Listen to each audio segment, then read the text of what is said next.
Drama के पहले scene में ड्रामा की फीमेल लीड जिया जेल से बाहर आती है और पुलिस ऑफिसर उससे कहता है कि जेल से बाहर जाकर तुम एक अच्छी जिंदगी गुजारना। फिर जिया ऑडियंस को बताती है कि 4 साल पहले मेरे हस्बैंड ने मुझे जेल भेज दिया था। इसके बाद एक फ्लैशबैक सीन दिखाया जाता है जिसमें हम देखते हैं कि जिया का बेटा स्कूल से वापस आ रहा होता है और अचानक सूजी की कार तेजी से आती है और वो जिया के बेटे को हिट कर देती है और जिया का बेटा वहीं पर मर जाता है। जिया बहुत सैड हो जाती है और जोर से चिल्लाने लगती है कि प्लीज मेरे बेटे को कोई बचाओ, लेकिन जिया की बात कोई भी नहीं सुनता और उसके बेटे की वहीं पर डेथ हो जाती है। थोड़ी देर बाद कोर्ट में केस शुरू हो जाता है और जिया जज से कहती है कि सूजी ने मेरे बेटे को मार डाला, मैं चाहती हूँ कि इसको सजा मिले। लेकिन तभी वहां पर जिया का हस्बैंड चैन आ जाता है जो सूजी का लॉयर होता है और वो सूजी को सपोर्ट करता है और जिया को मुजरिम ठहरा देता है। फिर जज अपना फैसला सुनाता है और कहता है कि जिया ने जानबूझकर अपने बेटे को खुद ही मार डाला। सारा इल्जाम जिया पर डाल दिया जाता है और उसे 4 साल के लिए जेल भेज दिया जाता है। प्रेजेंट सीन में जिया अपने घर वापस जाती है और वो देखती है कि जेन और सूजी खुशी से अपने बेटे की बर्थडे सेलिब्रेट कर रहे हैं। फिर सूजी जेन से कहती है कि जिया आज जेल से बाहर आने वाली थी, कहीं वो हमें तंग करने के लिए घर पर तो नहीं आ जाएगी। चैन कहता है कि जिया घर का रास्ता अब तक भूल चुकी होगी, मुझे नहीं लगता कि वो यहाँ पर आएगी। तभी जिया वहां पर आ जाती है और वो चैन से कहती है कि तुमने मुझे इतना बड़ा धोखा दिया, 4 साल पहले तुमने मुझे जेल भेज दिया और तुम्हें इस बात का कोई भी अफसोस नहीं है। चैन जिया से कहता है कि मैंने तुम्हें कोई भी धोखा नहीं दिया, तुमने हमारे बेटे को खुद ही मार डाला था। जिया कहती है कि तुम मुझ पर इल्जाम लगा रहे हो, तुम्हारी वाइफ सूजी ने मेरे बेटे को मार डाला और अब तुम मुझ पर इल्जाम लगाने की कोशिश कर रहे हो, तुम्हें शर्म आनी चाहिए। फिर चैन जिया से कहता है कि मेरे घर से बाहर निकल जाओ। फिर सूजी जानबूझकर जिया से सॉरी बोलती है और कहती है कि मुझसे बहुत बड़ी गलती हो गई, प्लीज मुझे माफ कर दो। जिया सूजी को कहती है कि अभी के अभी मेरे घर से बाहर निकल जाओ, नहीं तो मैं तुम्हें जान से मार डालूंगी। फिर चैन सूजी को वहां से जाने के लिए कहता है और सूजी अपने बेटे के साथ घर से बाहर चली जाती है। फिर जिया चैन से कहती है कि मुझे तुमसे डिवोर्स चाहिए। फिर एक फ्लैशबैक सीन दिखाया जाता है जिसमें हम देखते हैं कि बचपन में जिया और चैन दोस्त होते हैं और चैन जिया से कहता है कि बड़े होकर मैं एक बहुत अच्छा लॉयर बनूंगा और जब भी तुम किसी प्रॉब्लम में आओगी तो मैं तुम्हें डिफेंड करूंगा। प्रेजेंट सीन में जिया सोचने लगती है कि चैन एक अच्छा लॉयर तो बन गया, लेकिन उसने लॉयर बन के मुझे ही नुकसान पहुंचाया। प्रेजेंट सीन में जिया चैन से डिवोर्स मांगती है और चैन उससे कहता है कि चाहे जो भी हो जाए मैं तुम्हें डिवोर्स नहीं दूंगा।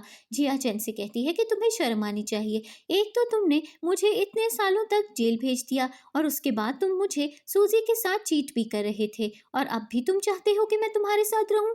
चैन कहता है कि चाहे जो भी हो जाए मैं तुम्हें अपने से दूर नहीं जाने दूंगा। तभी सूजी चैन को कॉल करती है और कहती है कि हमारे बेटे की तबीयत ज़्यादा खराब हो गई है, उसे देखने के लिए आ जाओ। फिर चैन अपने दूसरे बेटे को देखने के लिए जा रहा होता है, लेकिन जिया उसे रोकती है और कहती है कि क्या तुम्हें अपने बेटे की बिल्कुल भी याद नहीं आती? 4 सालों पहले हमारा बेटा मर गया था और उसके साथ बहुत नाइंसाफी हुई, तुम्हारी गर्लफ्रेंड सूजी ने उसे मार डाला, क्या तुम सूजी से नफरत नहीं करते?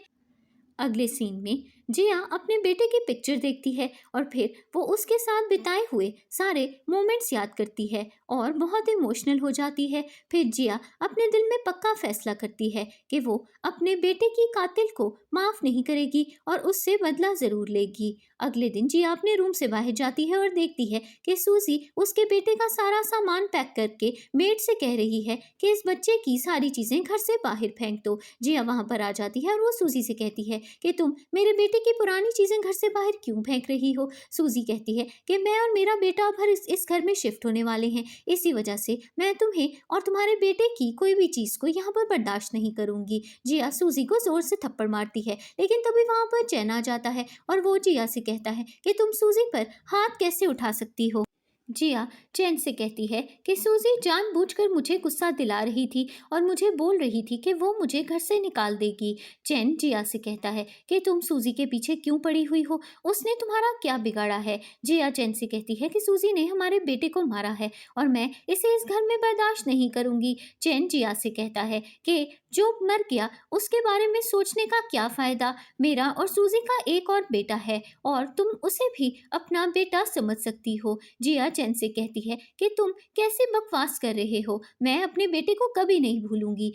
अगले दिन जिया डाइनिंग टेबल पर ब्रेकफास्ट कर रही होती है और उसे अपने बेटे के साथ बिताए हुए मोमेंट्स याद आने लगते हैं। और तभी वहां पर सूजी अपने बेटे के साथ आ जाती है और वो अपने बेटे से कहती है कि इस औरत से दूर रहो, इसने अपने ही बेटे को मार डाला। जिया सूजी से कहती है कि तुम क्या बकवास कर रही हो, तुमने मेरे बेटे को मार डाला था और मैं ये बात प्रूव करके रहूंगी। तभी वहां पर चैन आ जाता है और वो जिया से कहता है कि तुम फिर से सूजी से बदतमीजी क्यों कर रही हो, क्या तुम दोनों एक भी दिन सुकून से यहाँ नहीं रह सकती।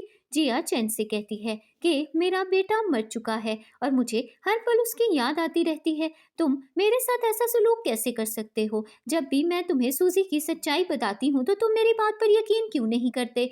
चैन जिया से कहता है कि मुझे लगता है कि तुम्हें फिर से जेल भेजने की जरूरत है। अगले दिन जिया अपने मरे हुए बेटे से मिलने के लिए ग्रेवयार्ड जाती है और अपने बेटे की ग्रेव के सामने खड़ी होकर उससे सॉरी बोलती है और कहती है कि मैं तुम्हारी जान नहीं बचा पाई। तभी वहां पर सूजी आ जाती है और वो जिया का मजाक उड़ाती है और कहती है कि कुछ सालों पहले मैंने तुम्हारे बेटे को मार डाला था लेकिन तुम अभी तक ये बात प्रूव नहीं कर सकी। जिया बहुत इमोशनल हो जाती है और रोने लगती है और सूजी से कहती है कि मेरे बेटे की ग्रेव पर मत आना, अगर तुम उसके आसपास दिखी तो मैं तुम्हें जान से मार डालूंगी। थोड़ी देर बाद जिया घर जाती है और चैन उससे कहता है कि आज पूरा दिन मैं तुम्हें कांटेक्ट करने की कोशिश कर रहा था, तुम कहाँ थी। जिया चैन से कहती है कि क्या तुम्हें याद नहीं कि आज हमारे बेटे की डेथ एनिवर्सरी है, मैं अपने बेटे से मिलने के लिए उसकी ग्रेव पर गई थी। चैन कहता है कि जो मर गया उसके बारे में सोचने का कोई फायदा नहीं है, इसीलिए अब तुम हमारे बेटे के बारे में मेरे से कभी भी बात नहीं करोगी। तभी जिया एक लॉयर को कॉल करती है और उससे कहती है कि मुझे अपने बेटे का केस रीओपन करवाना है, मुझे आपसे कल मिलना है। अगले दिन जिया अपने लॉयर शाओ से मिलने के लिए जाती है। शाओ जिया से कहता है कि 4 साल पहले मैं तुम्हारा केस लड़ रहा था लेकिन मैं हार गया और मुझे इस बात का बहुत अफसोस है, लेकिन मैंने एक्सीडेंट के सीन का सीसीटीवी कैमरा कहीं से ले लिया है और इस यूएसबी ड्राइव में उस एक्सीडेंट के सीसीटीवी कैमरा की फुटेज है, अगर तुम केस रीओपन करवाना चाहती हो तो तुम करवा सकती हो। थोड़ी देर बाद जिया घर जाती है लेकिन सूजी उससे यूएसबी ड्राइव छीन लेती है और वो चैन को बता देती है कि जिया आज शाओ से मिलने के लिए गई थी। फिर चैन जिया से कहता है कि तुम केस रीओपन क्यों करवाना चाहती हो, तुम जानती हो कि हमारा बेटा अब मर चुका है और वो अब कभी भी जिंदा नहीं आएगा। जिया कहती है कि वो बच्चा तुम्हारा था, तुम अपने बेटे के साथ ऐसा कैसे कर सकते हो। चैन जिया से कहता है कि मैं बहुत अच्छी तरह से जानता हूँ कि तुम्हारा बेटे का डैड मैं नहीं था,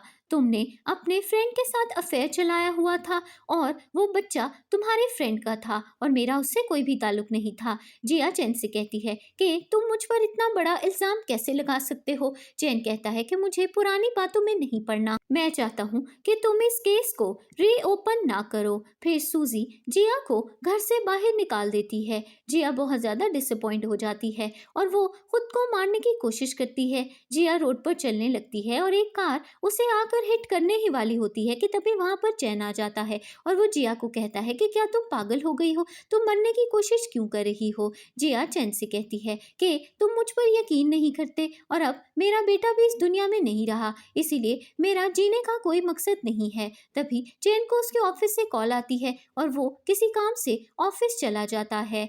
फिर एक फ्लैशबैक सीन दिखाया जाता है जिसमें हम देखते हैं कि जिया का एक पुराना फ्रेंड उससे मिलने के लिए आता है और उससे कहता है कि मुझे कैंसर हो गया है और मैं ट्रीटमेंट के लिए अब्रॉड जा रहा हूँ, लेकिन मैं जानता हूँ कि मेरे बचने के चांसेस बहुत ज़्यादा कम हैं, मैं हमेशा से तुम्हें पसंद करता था और मैं चाहता हूँ कि तुम बस एक बार मुझे हक कर लो। फिर जिया अपने फ्रेंड को हक कर लेती है और तभी वहाँ पर चैन आ जाता है और उसे मिसअंडरस्टैंडिंग हो जाती है कि जिया और उसके फ्रेंड का चक्कर चल रहा है। प्रेजेंट सीन में जिया कहती है कि चैन को मुझ पर थोड़ा सा भी ट्रस्ट नहीं है और उसने मुझ पर इतना बड़ा इल्जाम लगा दिया। मैं चैन को कभी माफ नहीं करूंगी और उसे हमेशा के लिए छोड़कर चली जाऊंगी। इसके बाद जिया घर जाती है और तभी कुछ आदमी जिया को किडनैप करके ले जाते हैं। चैन ने जिया को किडनैप किया होता है और वो अचानक जिया को कहता है कि तुमने सूजी और मेरे बेटे को किडनैप कर लिया है, मुझे बताओ कि वो कहाँ है। सूजी चैन से कहती है कि मैंने तुम्हारे बेटे को किडनैप नहीं किया और मुझे उसके बारे में कुछ भी नहीं पता। चैन सूजी की बात पर यकीन नहीं करता और उसे बहुत टॉर्चर करता है और पूछता रहता है कि मेरा बेटा कहाँ है, लेकिन सूजी चैन को एक ही जवाब देती है और कहती है कि मुझे तुम्हारे बेटे के बारे में कुछ भी नहीं पता। फिर चैन अपने बेटे को ढूंढने के लिए वहां से चला जाता है और सूजी बहुत ज्यादा सैड होकर कहती है कि मुझे लगता है कि इस दुनिया में अब मेरी कोई भी जगह नहीं बची, मुझे मर जाना चाहिए। दूसरी तरफ चैन अजीब सा फील करता है और कहता है कि कहीं जिया ने अपने आप को नुकसान तो नहीं पहुंचा लिया, मुझे बहुत बुरा फील क्यों हो रहा है। थोड़ी देर बाद चैन घर जाता है और वो जिया को इधर उधर ढूंढने लगता है, लेकिन जिया उसे कहीं भी नहीं मिलती। फिर जिया का लिखा हुआ लेटर चैन को मिलता है और वो लेटर पढ़ता है तो उसे इस बात का पता चलता है कि जिया और उसके फ्रेंड के बीच में ऐसा कोई भी रिलेशनशिप नहीं था और जिया के बेटे का डैड भी वही था। जिया लेटर में लिखती है कि मेरे फ्रेंड और मेरे बीच में ऐसा कुछ भी नहीं था, उसे कैंसर हो गया था और मैं बस उसे एक दोस्त की तरह हक कर रही थी। तुमने हमें मिसअंडरस्टैंड कर लिया। मैंने अपने बेटे का और तुम्हारा डीएनए टेस्ट करवाया है और उसकी रिपोर्ट भी मैंने लेटर के साथ अटैच कर ली है। जब तुम रिपोर्ट देखोगे तो तुम्हें इस बात पर यकीन हो जाएगा कि वो बच्चा मेरा और तुम्हारा ही था और मेरे फ्रेंड से उसका कोई भी ताल्लुक नहीं था। ये सारी सच्चाई जानकर चैन शॉक में आ जाता है और जोर से रोने लगता है और सोचता है कि मैंने जिया को हमेशा के लिए खो दिया, मैंने बहुत बड़ी गलती कर दी, मुझे जिया को गलत नहीं समझना चाहिए था।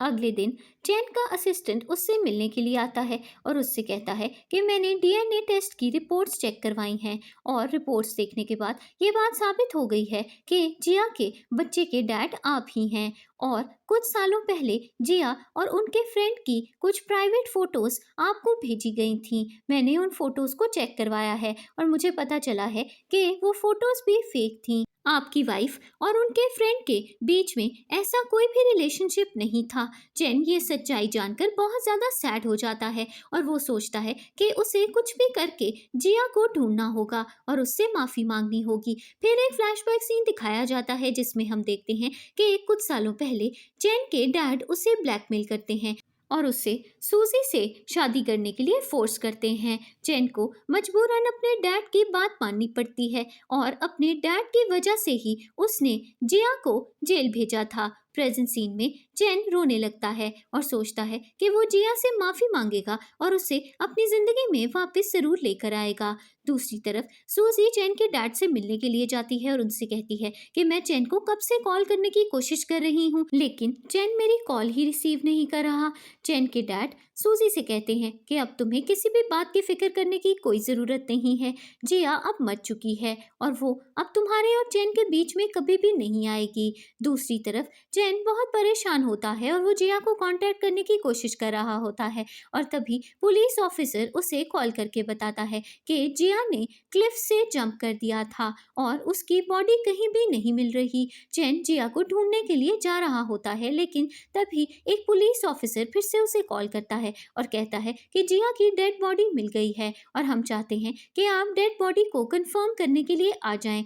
थोड़ी देर बाद चैन हॉस्पिटल जाता है और वो देखता है कि जिया की डेड बॉडी उसके सामने पड़ी हुई है। चैन यकीन नहीं करता और सबसे कहता है कि जिया मर नहीं सकती, लेकिन डॉक्टर वहां आकर चैन से कहता है कि ये बॉडी आपकी वाइफ की ही है, हमने आपकी वाइफ का डीएनए टेस्ट किया है और इस बात से प्रूव हो गया है कि ये बॉडी मिस जिया की ही है। चैन बहुत ज़्यादा इमोशनल हो जाता है और वो ज़ोर ज़ोर से रोने लगता है और इस बात पर बिल्कुल भी यकीन नहीं करता कि जिया मर चुकी है, लेकिन डॉक्टर उसे आखिर यकीन दिलवा देता है कि उसकी वाइफ अब हमेशा के लिए उससे दूर जा चुकी है। अगले दिन चैन जिया की बॉडी की एशेस का बॉक्स लेकर अपने बेटे की ग्रेव पर जाता है और अपने बेटे से सॉरी बोलता है और कहता है कि मैं तुम्हारी मॉम को भी प्रोटेक्ट नहीं कर सका। मैं तुम दोनों को ग्रेवयार्ड में अकेले छोड़कर कभी भी नहीं जाऊंगा और यहीं पर तुम दोनों के साथ रहूंगा। फिर चैन ग्रेवयार्ड में एक ग्रेव खोद देता है और मिट्टी के अंदर लेट जाता है और वो खुद को मिट्टी के अंदर दबाने ही वाला होता है कि तभी वहां पर चैन का असिस्टेंट आ जाता है और वो उससे कहता है कि मिस्टर चैन, आप ऐसा कैसे कर सकते हैं? आपकी वाइफ और बेटा अब इस दुनिया से जा चुके हैं और मरे हुए लोगों के पीछे कभी भी नहीं जाया जा सकता। आप जिंदा हैं और आपको इस दुनिया में रहकर अपनी रिस्पॉन्सिबिलिटीज निभानी होंगी। चैन अपने असिस्टेंट से कहता है कि मेरी वाइफ और मेरा बेटा अब इस दुनिया में नहीं रहे और मुझे इस वर्ल्ड में अब कोई इंटरेस्ट नहीं। लेकिन चैन का असिस्टेंट उसे समझाता है कि अपनी वाइफ और अपने बेटे की वजह से सुसाइड कर लेना एक बिल्कुल भी अच्छा डिसीजन नहीं होगा। फिर चैन फैसला करता है कि वो जिया और उसके बेटे के दुश्मनों को नहीं छोड़ेगा और उन सब से बदला जरूर लेगा। थोड़ी देर बाद चैन घर जाता है और वो सूजी और उसकी फ्रेंड की बातें सुन लेता है। सूजी अपने फ्रेंड से बोल रही होती है कि कुछ सालों पहले मुझे चैन बहुत ज़्यादा पसंद आ गया था, लेकिन फिर मुझे पता चला कि वो जिया को बहुत ज़्यादा पसंद करता है और वो तो मुझे बिल्कुल भी लिफ्ट नहीं करवा रहा था। फिर मैंने फैसला किया कि मैं जिया और उसका ब्रेकअप करवा दूंगी और मैंने जानबूझकर जिया और उसके बीच में मिसअंडरस्टैंडिंग्स क्रिएट कर दी और अब जिया हमेशा के लिए चैन की जिंदगी से बाहर चली गई है। इसके बाद चैन घर के अंदर आता है और जानबूझकर ड्रामा करने लगता है और सूजी से कहता है कि मैं तुम्हें बहुत मिस कर रहा था। सूजी चैन से कहती है कि क्या तुम जिया से मिलने के लिए गए थे? चैन सूजी को बताता है कि जिया ने क्लिफ से जंप करके सुसाइड कर ली है और अब वो इस दुनिया में नहीं रही, लेकिन अब हम दोनों के रास्ते में कोई भी नहीं आएगा और हम दोनों जल्दी ही शादी भी कर लेंगे। सूजी बहुत खुश हो जाती है और चैन से कहती है कि आज मैं बहुत ज़्यादा खुश हूँ और मैं अपने डैड से बात करूंगी, वो फौरन हमारी वेडिंग सेरेमनी अरेंज करवा देंगे। अगले दिन सूजी और चैन शॉपिंग करने के लिए जाते हैं और सूजी अपने लिए एक वेडिंग ड्रेस चूज करती है और चैन से कहती है कि ये ड्रेस कैसा है? चैन कहता है कि ये ड्रेस तुम पर बहुत सूट कर रहा है, कल तुम हमारी वेडिंग सेरेमनी में यही ड्रेस पहनना। अगले दिन चैन और सूजी की वेडिंग सेरेमनी होती है और जैसे ही शादी स्टार्ट होने वाली होती है, वीडियो स्क्रीन पर एक रिकॉर्डिंग चला दी जाती है जिसमें जिया अपने डैड को कॉल करके कहती है कि मैंने जिया के बेटे को मार डाला, डैड प्लीज मुझे बचा लीजिए। ये वीडियो देखकर पार्टी में आए हुए सारे गेस्ट हैरान रह जाते हैं और उन्हें इस बात का पता चल जाता है कि सूजी ने जिया के बेटे को मर्डर किया था। सूजी के डैड सबसे कहते हैं कि ये वीडियो फेक है और जरूर कोई सूजी को फंसाने की कोशिश कर रहा है, लेकिन तभी वहां पर जिया का लॉयर शाओ आ जाता है और वो कहता है कि हम एक्सपर्ट्स को यहाँ पर बुला सकते हैं और वो इस वीडियो को एनालाइज करने के बाद सबको बता देंगे कि ये वीडियो फेक नहीं बल्कि रियल है। सूजी बहुत ज्यादा घबरा जाती है। वो चैन से कहती है कि तुम कुछ बोल क्यों नहीं रहे, ये सब मिलकर मुझे फंसाने की कोशिश कर रहे हैं। फिर चैन वीडियो स्क्रीन पर एक और वीडियो प्ले कर देता है जिसमें सूजी के डैड उसे ब्लैकमेल कर रहे होते हैं और कहते हैं कि अगर तुमने सूजी से शादी नहीं की तो मैं तुम्हारी वाइफ जिया को मार डालूंगा और उसे हमेशा के लिए जेल भेज दूंगा। प्रेजेंट सीन में चैन सबसे कहता है कि सूजी के डैड ने मुझे इससे शादी करने के लिए फोर्स किया था और इन सब ने मिलकर मेरी वाइफ को मार डाला।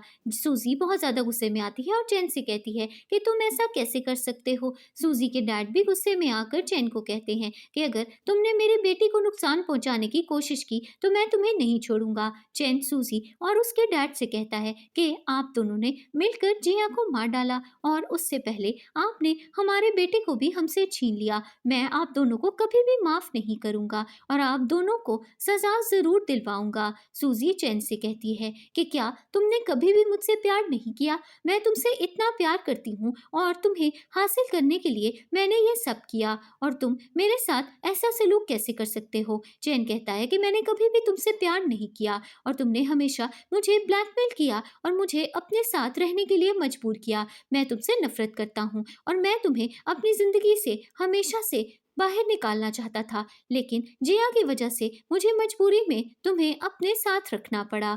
तभी वहां पर पुलिस आ जाती है और वो सूजी को अरेस्ट करके वहां से ले जाती है। इसके बाद चैन अपने घर की तरफ जा रहा होता है और रास्ते में वो एक लड़की को रोड पर चलते हुए देखता है और उसे लगता है कि वो लड़की जिया ही है। फिर चैन अपनी कार को रोक देता है और जिया को ढूंढने के लिए निकल जाता है, लेकिन जिया उसकी नज़र से दूर चली जाती है। चैन इधर उधर देखने लगता है और जिया को ढूंढने की कोशिश करता है, लेकिन जिया उसे नहीं मिलती। चैन का असिस्टेंट उसे समझाता है कि आपकी वाइफ मर चुकी है और आपको जरूर कोई गलत फहमी हुई है। इस रोड पर जिया कैसे हो सकती थी? लेकिन चैन कहता है कि मुझे यकीन है कि मैंने जिया को ही देखा है और वो जिंदा है। जल्दी से जाकर जिया के बारे में इन्वेस्टिगेट करो और मुझे पता करके बताओ कि क्या जिया अब भी जिंदा है। थोड़ी देर बाद चैन का असिस्टेंट जिया के बारे में इन्वेस्टिगेशन कर कर आता है और वो चैन को बताता है कि कुछ दिनों पहले जब जिया ने क्लिफ से जंप की थी तो उसकी डेड बॉडी कलेक्ट करने के लिए जिया का एक पुराना दोस्त ली वहां पर आया था। और जब हम मिस जिया की डेड बॉडी देखने के लिए गए थे तो तब भी वहां पर डॉक्टर ली ही था। मुझे लगता है कि डॉक्टर ली ने जिया की हेल्प की है और उसी ने ही जिया को कहीं छुपाया हुआ है। चैन अपने असिस्टेंट से कहता है कि कुछ भी करके डॉक्टर ली का पता लगाओ। दूसरी तरफ जिया अपने फ्रेंड ली के साथ कार में बैठी हुई होती है और ली जिया से कहता है कि फिक्र मत करो, किसी को भी इस बात का पता नहीं चलेगा कि तुम जिंदा हो। जिया ली को थैंक यू बोलती है और कहती है कि अगर तुम मेरी मदद नहीं करते तो सबको पता चल जाता कि मैं अभी भी जिंदा हूँ। मैं अपने बेटे की विश पूरी करना चाहती हूँ। जब वो जिंदा था तो वो चाहता था कि चाइना में हर तरफ वो ट्रैवल करे, इसीलिए मैं बहुत सारा ट्रैवल करना चाहती हूँ। ली जिया से कहता है कि मैं तुम्हें कहीं पर भी अकेले नहीं जाने दूंगा, हर जगह मैं तुम्हारे साथ चलूंगा। थोड़े दिनों बाद जिया और ली दोनों घूमने के लिए एक अम्यूजमेंट पार्क जाते हैं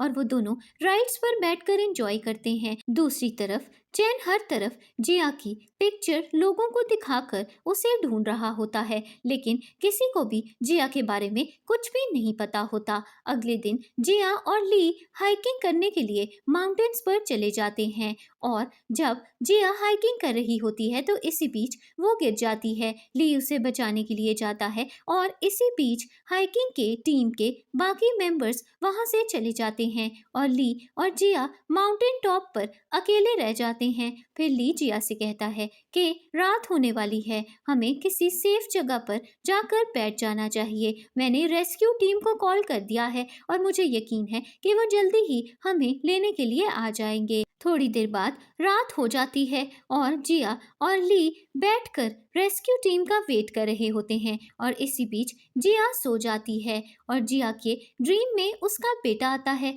और वो उससे कहता है कि मॉम, आप मेरी फिक्र मत कीजिए, मैं बहुत खुश हूँ। अब आपको मेरी परवाह करने की ज़रूरत नहीं और आपको अपनी ज़िंदगी अच्छे से जीनी होगी। इसके बाद जिया की आंख खुलती है और वो ली को बताती है कि मैंने अभी अभी अपने बेटे को ड्रीम में देखा। ली जिया से कहता है कि तुम्हारा बेटा चाहता है कि तुम खुश रहो, इसीलिए तुम्हें उसके लिए खुश रहना होगा। जिया ली से कहती है कि अगर तुम मुझे सपोर्ट नहीं करते तो मैं तो इस दुनिया में बहुत अकेली हो जाती। मैं तुम्हें थैंक यू बोलना चाहती हूँ, तुमने मेरी बहुत हेल्प की है। ली जिया से कहता है कि फिक्र मत करो, मैं तुम्हारा दोस्त हूँ और ये सब करना तो मेरा फर्ज था। दूसरी तरफ चैन बहुत ज़्यादा सैड होता है और वो ड्रिंक करके नशे में होता है और उसे लगने लगता है कि जैसे जिया घर वापस आ गई है, लेकिन जब वो गौर से देखता है तो जिया सामने से गायब हो जाती है। चैन बहुत अपसेट हो जाता है और बेहोश हो जाता है।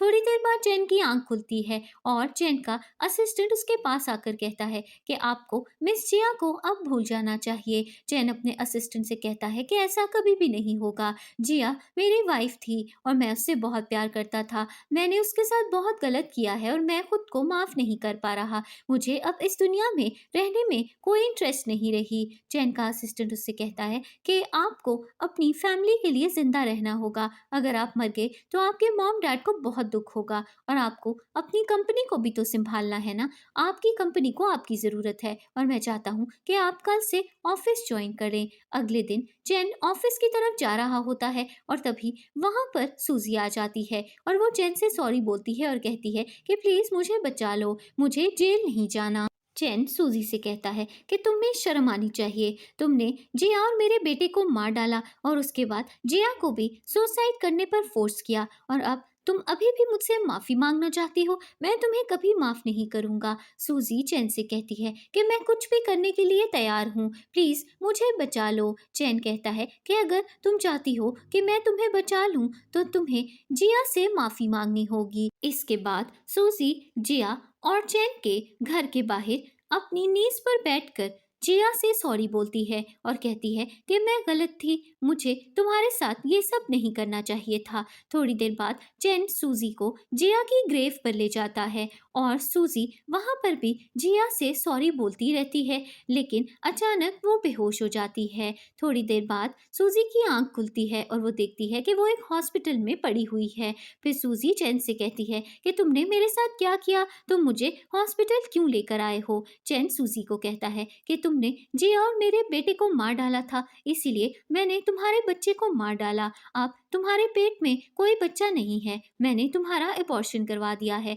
सूजी चैन से कहती है कि तुम मेरे साथ ऐसा कैसे कर सकते हो, ये बच्चा हम दोनों का था और तुमने हमारे बच्चे को मार डाला। फिर चैन सूजी से कहता है कि मैं जानता हूँ कि जुनही मेरा बच्चा नहीं है और तुमने जानबूझकर मुझ पर इल्जाम लगाया था और मुझे बोल दिया था कि जुनही मेरा बेटा है और इसी वजह से मैंने तुमसे शादी करने का भी वादा कर लिया था। तभी वहां पर सूजी का एक पुराना बॉयफ्रेंड आ जाता है और चैन उससे कहता है कि मुझे सारी सच्चाई जाननी है। फिर सूजी का एक्स बॉयफ्रेंड चैन को बताता है कि कुछ सालों पहले सूजी ने मुझे बहुत सारे पैसे दिए थे और उसने मेरे साथ नाइट स्पेंड कर ली थी। सूजी प्रेग्नेंट होना चाहती थी और उस बच्चे का इल्जाम तुम पर लगाना चाहती थी, इसी वजह से उसने मेरे साथ नाइट स्पेंड की और फिर उसने तुम पर ये इल्जाम लगा दिया कि जुन्ही के डैड तुम हो, लेकिन जुन्ही का तुमसे कोई ताल्लुक नहीं है, जुन्ही मेरा बेटा है। ये सारी बातें सुनकर सूजी बहुत ज्यादा घबरा जाती है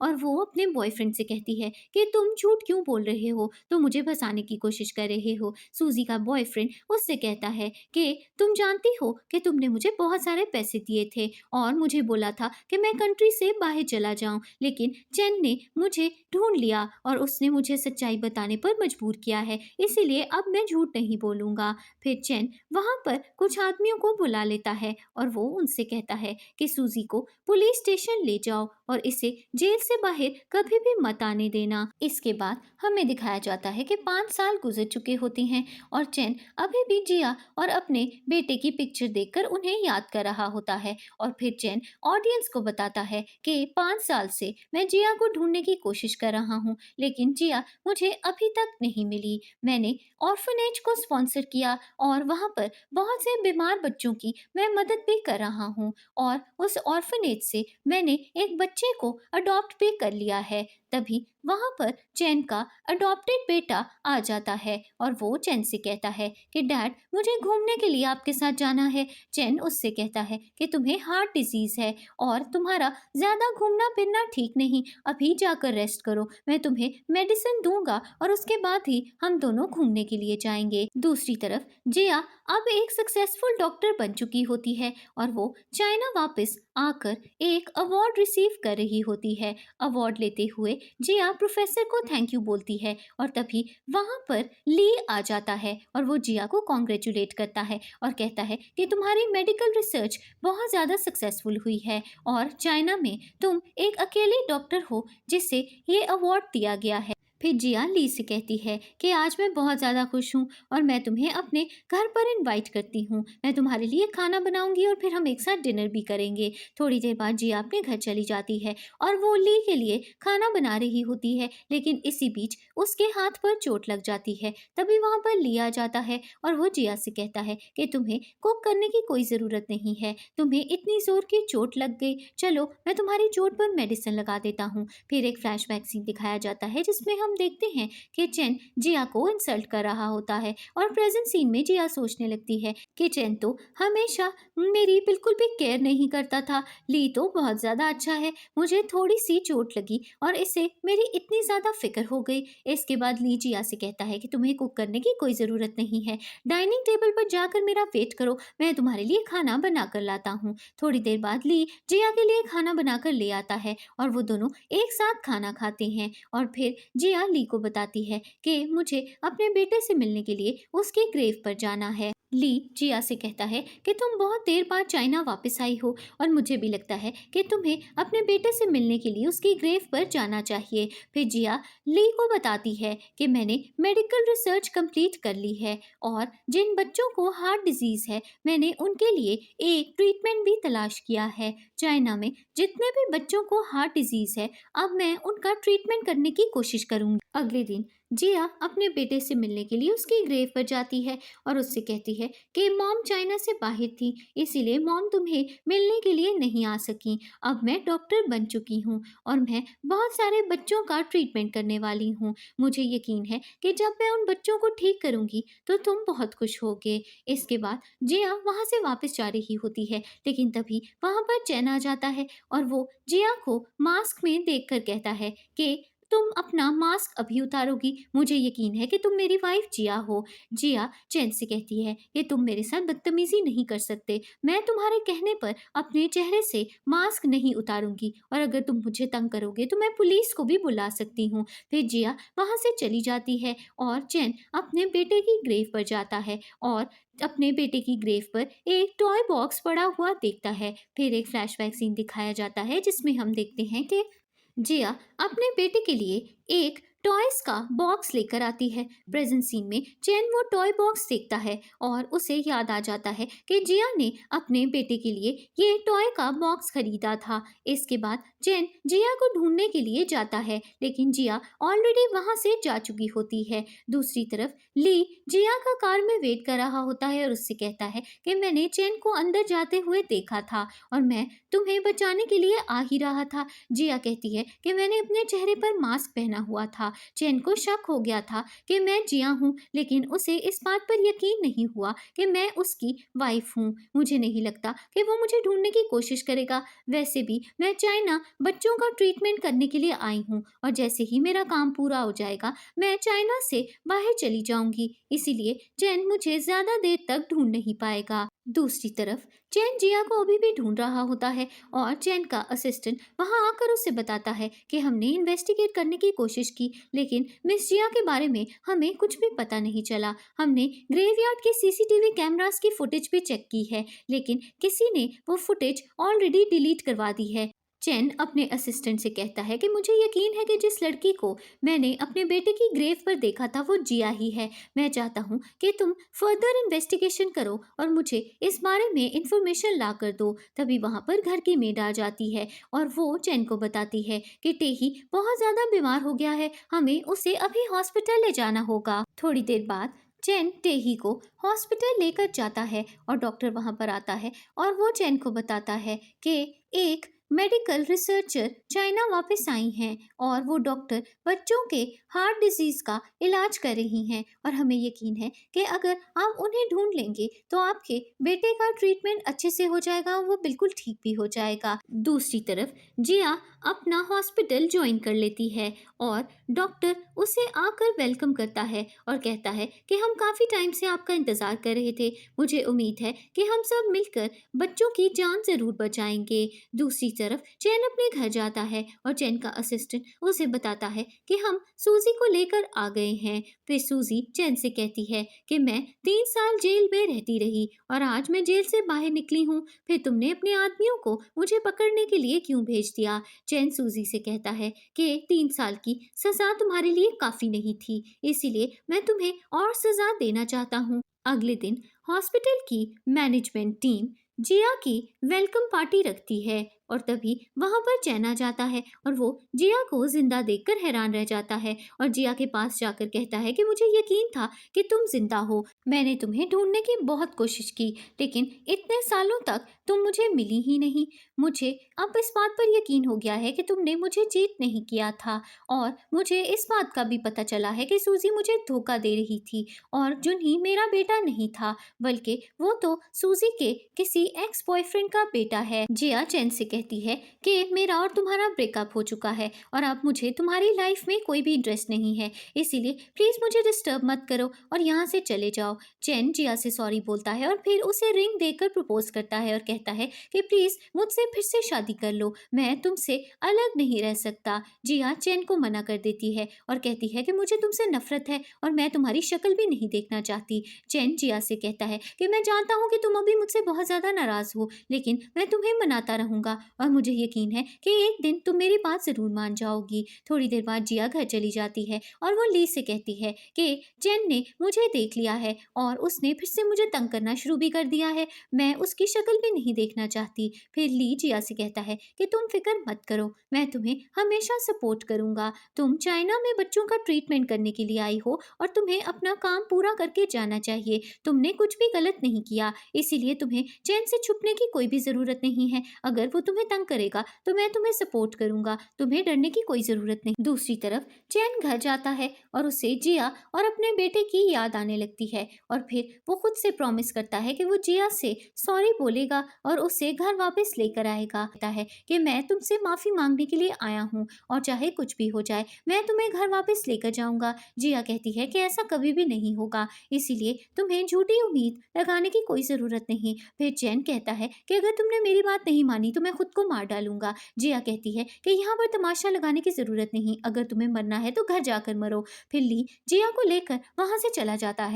थोड़ी देर बाद ली जिया को अपने घर ले जाता है और वो उससे कहता है कि मैं हमेशा से तुम्हें पसंद करता था और जब मैं तुम्हें प्रपोज करने वाला था तो तब मुझे पता चला कि तुम ऑलरेडी चैन को पसंद करती हो, इसीलिए मैंने तुम्हें अपनी फीलिंग्स के बारे में नहीं बताया था। लेकिन अब जब तुम सिंगल हो गई हो तो मैं तुम्हें बताना चाहता हूँ कि मैं तुमसे बहुत प्यार करता हूँ और तुमसे शादी करना चाहता हूँ। जिया ली से कहती है कि मैं कोई भी रिलेशनशिप स्टार्ट नहीं करना चाहती, लेकिन ली उसे फोर्स करता है और कहता है कि मैं तुम्हारे लिए वेट करने को तैयार हूँ और जब तुम मुझसे प्यार करोगी तभी हम दोनों अपना रिलेशनशिप स्टार्ट करेंगे। फिर जिया ली को बोलती है कि तुम एक बहुत अच्छे इंसान हो और मुझे लगता है कि मुझे तुम्हें एक चांस दे देना चाहिए। दूसरी तरफ चैन हॉस्पिटल में एडमिट होता है और वो जिया और ली की एक साथ फोटो देख लेता है और फिर वो जिया से मिलने के लिए उसके घर चला जाता है। जिया और ली घर वापस आते हैं और चैन जिया को रोकने की कोशिश करता है और उससे कहता है कि मुझे तुमसे बात करनी है, लेकिन जिया उसे इग्नोर करके घर वापस चली जाती है। लेकिन चैन हार नहीं मानता और वो जिया के घर के बाहर अपनी नीज पर बैठ जाता है। रात हो जाती है और बहुत तेज बारिश भी होने लगती है।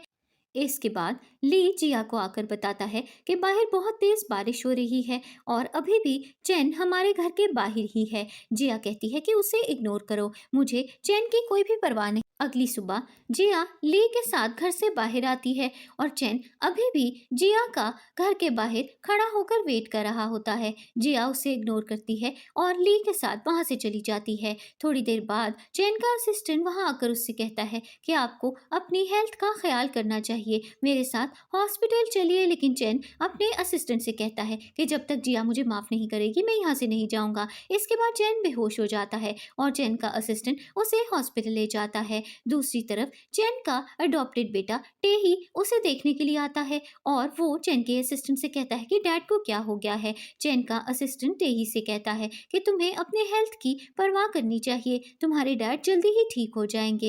फिर टेही चैन के हाथ में जिया की फोटो देख लेता है और वो जिया से मिलने के लिए चला जाता है। जिया जैसे ही टेही को देखती है तो उसे अपने मरे हुए बेटे की याद आने लगती है। दूसरी तरफ चैन का असिस्टेंट उसे आकर बताता है कि आपकी मेडिकल रिपोर्ट्स आ गई हैं और हमें पता चला है कि आपको लंग कैंसर हो गया है। तभी वहां पर एक नर्स आती है और वो चैन को बताती है कि टेही अपने रूम में नहीं है, हमें नहीं पता कि वो कहाँ पर चला गया है। दूसरी तरफ टेही जिया को कहता है कि मेरे डैड ने कुछ भी नहीं किया, जब से आप उनकी लाइफ से गई हैं वो बहुत ज़्यादा सैड रहते हैं और हमेशा आपको ढूंढने की भी कोशिश करते हैं। तभी वहाँ पर चैन आ जाता है और वो अपने असिस्टेंट से कहता है कि टेही को लेकर रूम में वापस चले जाओ। फिर चैन जिया से फिर से सॉरी बोलता है और कहता है कि प्लीज़ मेरी लाइफ में वापस आ जाओ, लेकिन जिया मना कर देती है और कहती है कि हम दोनों का अब कोई चांस नहीं, इसीलिए प्लीज़ मुझे तंग करना बंद कर दो। थोड़ी देर बाद चैन घर चला जाता है और वो बहुत ज़्यादा ड्रिंक कर लेता है और फिर उसे इस बात पर यकीन हो जाता है कि अब जिया उसे कभी भी माफ नहीं करेगी। अगले दिन चैन जिया को डिवोर्स पेपर्स देता है और कहता है कि मैं तुम्हें डिवोर्स देने के लिए तैयार हूँ। जिया डिवोर्स पेपर्स पर साइन कर देती है और फिर चैन जिया को कहता है कि मैं चाहता हूँ कि तुम टेही की सर्जरी करो, उसे हार्ट डिसीज है और उसका जिंदा बचना मुश्किल हो रहा है। जिया चैन को कहती है कि मुझे टेही के लिए एक सूटेबल हार्ट डोनर चाहिए। अगर डोनर मिल जाएगा तो टेही की सर्जरी हो सकती है और उसकी जान भी बच जाएगी। चैन कहता है कि मैं टेही को अपना हार्ट डोनेट करना चाहता हूँ, मुझे लंग कैंसर हो गया है। फिर जिया कहती है कि मैं सर्जरी करने के लिए तैयार हूँ। थोड़ी देर बाद जिया ली से मिलने के लिए उसके ऑफिस में जाती है और ली जिया को बताता है कि चैन की हालत बहुत ज़्यादा ख़राब है और उसे लास्ट स्टेज कैंसर हो गया है, वो जल्दी ही मरने वाला है। कुछ देर बाद जिया को बताया जाता है कि चैन और टेही दोनों की तबीयत बिल्कुल भी ठीक नहीं है। फिर जिया सर्जरी रूम में जाती है और वो चैन और टेही का ऑपरेशन करती है। चैन टेही को अपना हार्ट डोनेट कर देता है और उसकी डेथ हो जाती है।